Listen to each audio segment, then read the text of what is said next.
Hey guys, Nabil here. Hope everyone is doing great. So this week is very important for fans of fighting games, esports, and of course, Fatal Fury City of the Wolves, because this is the week where the finals for the EWC, the Esports World Cup, are going to take place. When it comes to Fatal Fury City of the Wolves, this is going to take place, of course, in Saudi Arabia, in the city of Riyadh, and I'm here announcing that I will be attending the event and I will be bringing you around-the-clock news and coverage of this amazing event, and hopefully some interviews with all the 16 players from the event. Big thanks and shout out to the EWC team for trusting me and inviting me to this glorious and amazing tournament that I want to see. The EWC started last year. This is the second iteration, and you know, like yes, last year it looked awesome, but SNK was not in there, so this is the first time we have an SNK games at the event, and I'm really looking forward to it.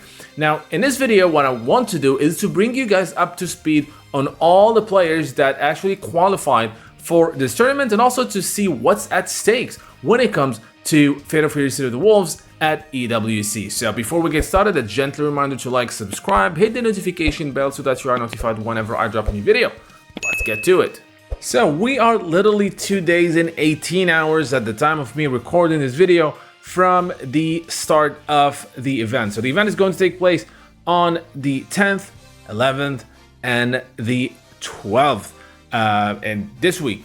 And as you probably know, there's 16 players who actually qualified through various events and various tournaments since the release of Fatal Fury City of the Wolves that are going to compete for the crazy amount of money that is $300,000 that goes for the first winner, and the rest will also get some important cash prizes. But we'll see the cash prizes and we'll see the schedule after we talk about who made it to this event. Alright, so the first qualifying event was EVO Japan 2025, and in it, the grand finals, it was Fenriti versus Xiaohai. Fenriti with his, it was early days for Fatal Fury of the Wolves, but he showed us what you can do with Kind Heinlein, while as Xiaohai showed us what you can do with Hotaru. Now, this was a very cool match, and at the end, it was Xiaohai who actually won the tournament. However, there were two qualifying spots at EVO Japan 2025, and what that meant is that both Fenriti and Xiaohai did qualify for the EWC, and it was the first two players to make the qualification. He just stayed ducking for the ground C. Punished a bad jump. He's not dead. Wake up flash kick. Oh, he's cooked, man. It's over. It's over. Xiaohai, your Fatal Fury City of the Wolves champion at EVO Japan and qualifying into the Esports World Cup as well as the SNK World Championship. Second event was the Brussels Challenge, and in here we had Goichi qualifying as well as Punko. So even though Punko is at number 3, was actually the ranked the third, but the reason why is because the winner of the Brussels Challenge was none other than Fenriti, and Fenriti had already qualified at EVO Japan, and for that reason, the second and third player were qualified. In this case, it was Goichi who showed us that what you can do with Marco as well as Punko. Oh, Damascus. How is he going to get out of this sticky situation? Yeah, he doesn't need much more right now. He needs one clean opening, and he's getting the clean opening. And that's it. Fenrich finishing the combo, and in a rivalry that lasted for years, and that very often saw Goichi coming out on top. Fenrich is launching this one on a new game with a strong victory, leading the way. Fenrich will be your Brussels Challenge 2025 champion. The next event was none other than an amazing combo breaker 2025, and we had so many players here, and some of them had already qualified, which is why at the end we had RB qualifying for EWC. Goichi had already made it, and then we had the loser finalist Chris G, who also qualified with his Hokutomaru. Goichi was on a rampage in this tournament. It was amazing. If you haven't seen this, please watch the top 8. This was an excellent tournament. And finally, we had Reynold, who made it to the grand finals and lost to Goichi, but again, he was qualified for the EWC and is one of the 16 players that are going to battle for the grand prize this week.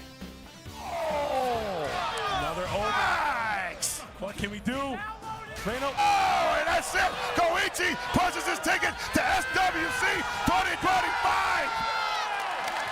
What an insane run! Goichi coming into this top 8 from the loser side and winning.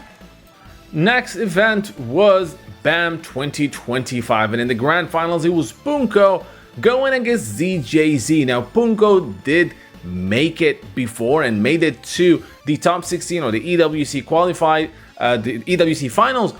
So ZJZ won the match and was, made the qualification and qualified for the EWC. But also the third player, in this case it was Kindevu, because as I said, Punko had already made it. So Kindevu ZJZ made it to EWC through the BAM 2025. No, and we're gonna get it. We're gonna get all the swag. Bro, that was optimal. That was optimal, and Punko's in a terrible position here, Taj. Let's see what happens here. Oh, wait, no, there's no way. There's no way. Yeah, no. What's wait, the guess? One last chance. We gotta be so careful. Oh! The ref blow to take it. All the way reset. Finally getting that lead. ZJZ is your BAM 15 champion. I can do this. The next qualifying event was the Head Stomper 2025, and in the grand final it was Dark Angel going against Lefen. And this is Dark Angel is one of the few players who actually know what kind of damage to do with Terry Bogard. Absolutely a beast when it comes to using Terry, and he was the one who won the tournament and ended up getting qualified for the EWC. Pushing in, trying, gets a massive hit. It's not enough. Leffen tries to run out, but it's not enough. Power Geyser, not enough. Needs one this more. Is so bad for Leffen. And he went for the tech, and Dark Angel closing it out over TSM Leffen here on his home turf. Next event was the Excellent CEO 2025, and this is the tournament where everybody was looking at Biddy and they're like, okay, this guy is really top tier. So in this CEO, we had so many players who already qualified. So one of the players who qualified for EWC was KOG, again with an excellent Billy Khan, as he went against Xiaohai in the winners final. He did not make it. However, he showed us what he can do with Khan. Alter the timing. That's what your timing, man. You got good reactions? Let's give you something to react to. Oh, he beat it straight up this time. Alter the timing. Damn. Okay, put that big old... Qualifying from the losers semifinal was none other than ET. ET has come so close to winning tournaments for many iterations, but he could not do that. However, he was able to qualify for the EWC, and I'm really looking forward to see what he can do. I mean, he knows he's going to go against Xiaohai, he's going to go against Goichi, he's going to go against Renault, and all these very strong players, so I'm really looking forward to see what happens. But again, I love ET in his excellent Hokutomaru. Super meter locked and loaded for ET, and he's going to represent it. And what a bang! What a bang! What a bang! And that's going to be it. Nemo with the lock-in. The super confirmed to close things out. Yes, sir! He knew he had one option. He was like, I don't want to give up all my offense, so I'm going to pull out the shotty and take my chances. And Nemo said, no, I've got... Another player that made it out of CEO into EWC is none other than the Japanese player Nemo. Again, another excellent Billy Khan player. And as I said, this is the tournament where Billy Khan was starting to really shine and maybe even outshine characters like Kain. Xiaohai also playing Billy Khan, and again, it was a massive match. Unfortunately, Nemo could not win, but the good thing is, as I said, he already qualified by then to EWC finals.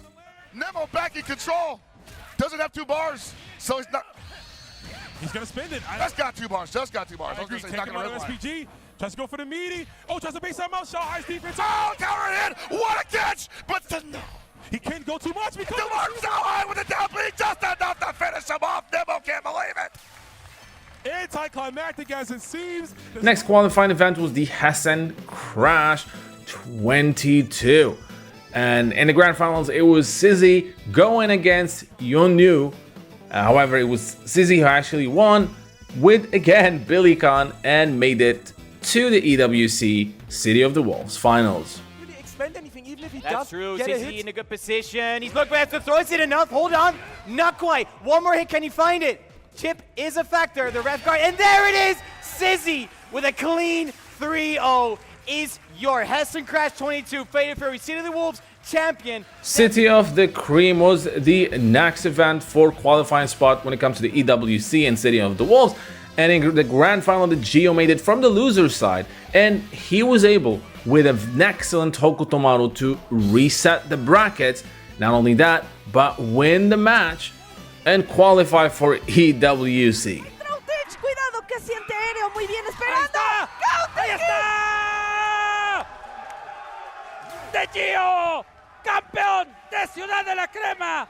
Consigue el pase al Mundial y ahí está con la bandera de su país. Finally, and the last event for people to qualify for EWC and City of the Wolves was the SCS Beijing 2025. Now, I unfortunately could not find footage from the event, but this is where Mock finally qualified for the event. Now, Mock again is another player who worked really hard during this season, this first season of City of the Wolves, and almost came close so many times to winning a tournament, to get into that top 8 or even top 6, but not making it into the finals. Finally, he was able to do so and win the tournament, and as I said, qualify for the EWC.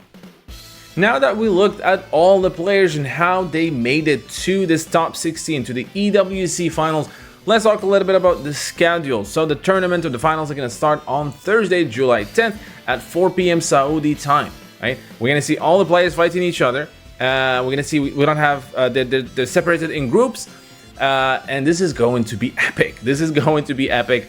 But that's not the only day, because the finals and the event is going to last for 3 days. Then we have Friday, July 11th, which is, fun fact, is actually my birthday. So I'm really happy to be celebrating it at a crazy event like this. And then we have the finals on the 12th, which is a Saturday. And this is where, you know, we're going to know who's going to win. We're going to know the winner. So what is at stake here? What is at stake? Well, first of all, the winner is going to go home with $300,000. That is a lot of money. The second is going to go with $155,000. Third is $100K. Fourth is $65K. Fifth to eighth, $45K. 9 to 12, $30K. And 13 to 16, $20K. So whoever made it here is already going to walk with $20,000. That's a given. It's just going to go higher from there. So this is insane. This is, wow, this is the biggest amount of money we've seen in a tournament for an SNK game. And of course, we also have the SNK, the World Championship Series, which is, the winner is going to have $1.5 million. So this is crazy, but this is on the world scale. We are going to see some fierce battles. We're going to see some crazy matches, and we're going to see these players do their best because they have to. A lot is at stake here. All right, I hope you guys enjoyed this video. Don't forget that, as I said, I'll be bringing you around-the-clock coverage from the event live from Riyadh, Saudi Arabia. So make sure to subscribe if you have not done so. And until next time, you guys stay safe.